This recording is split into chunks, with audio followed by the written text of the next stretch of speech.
Among the peoples of Africa, the Igbo of southeast Nigeria stand apart for their unique political philosophy.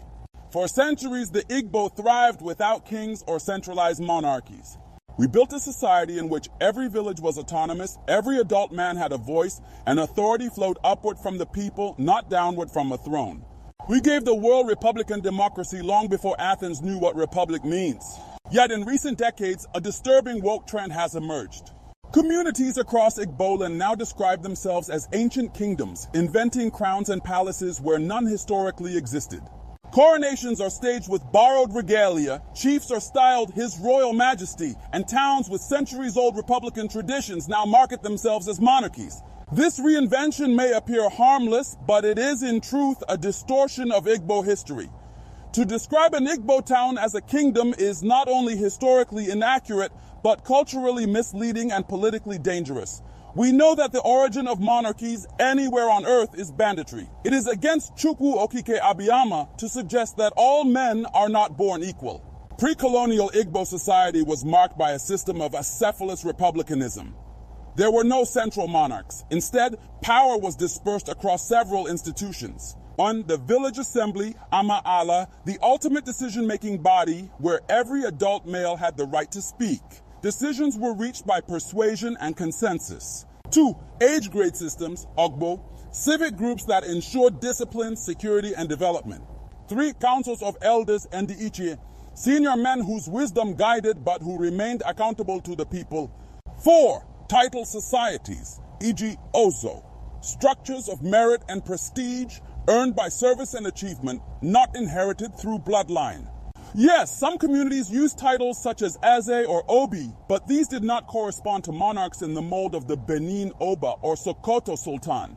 The Igbo Eze was often a ritual figurehead, symbolic representative, or spiritual custodian, never an absolute ruler. The Igbo proverb says it clearly, Igbo enwe Eze, the Igbo have no king. When the British invaders colonized Igbo land, they struggled to apply indirect rule. In the north, emirs served as convenient intermediaries. In Yoruba land, kings fulfilled the same role. The Igbo, however, had no monarchs. To solve this problem, the British manufactured rulers called warrant chiefs. These men, many chosen arbitrarily, were given colonial certificates of authority. Lacking legitimacy, they deployed banditry and ruled harshly, sparking resentment. The Aba Women's War of 1929 was a direct revolt against the abuses of these imposed chiefs. Over time, however, families of warrant chiefs entrenched themselves as hereditary rulers, constructing palaces, inventing genealogies, and retroactively branding themselves as ancient kings. Today, these distortions live on in the growing number of Igbo kingdoms. One may cite Onitsha as an Igbo town with a king. However, it needs to be said that the people of Idu, Igbo people, were escaping from the Ogu Idu Naoba, the war between the people of Idu and the marauding people of Ifo with their Oba. Onitsha today proudly proclaims its Obi as the custodian of one of Igbo land's most prominent kingdoms. But Onitsha's monarchy is a historical exception, not the Igbo norm. Onitsha returnees from across the Niger, though Igbo who sojourned in Benin, but retained elements of their Edo-Benin culture, including kingship traditions. To hold up Onitsha as proof that the Igbo were monarchic is misleading. Onitsha is an outlier, not a template. In the case of Nri, often described as the cradle of Igbo civilization and home to an ancient kingship system, their priests exercised ritual and spiritual authority. Their power was not political or coercive. They were respected for their role in cleansing abominations and preserving Igbo cosmology, not for issuing decrees or ruling subjects.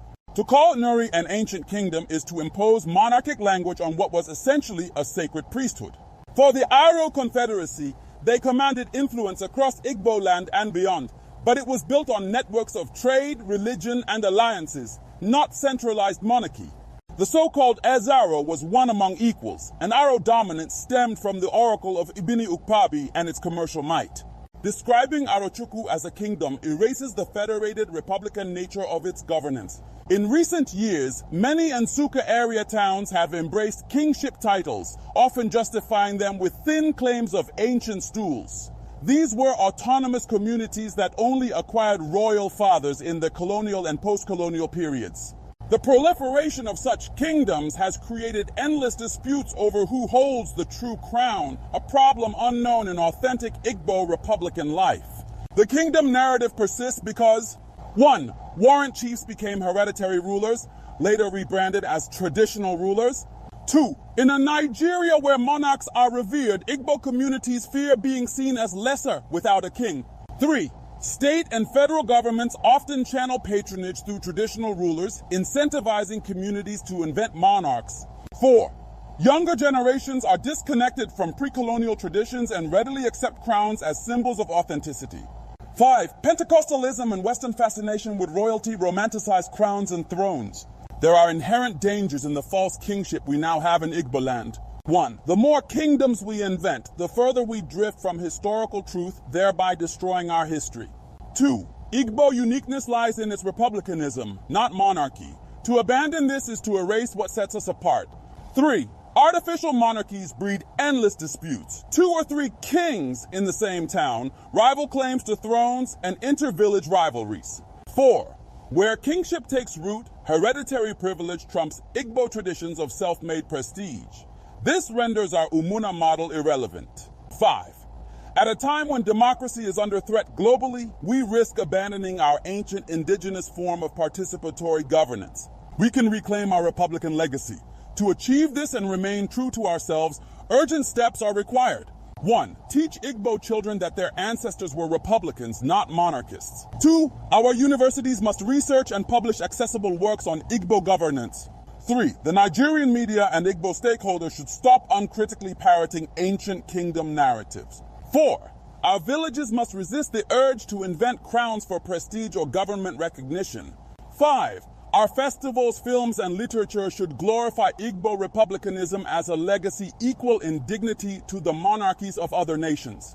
There is the fierce urgency to rally behind honesty and repudiate any attempt to rewrite our history. It is not shameful that the Igbo had no kings. On the contrary, it is our pride.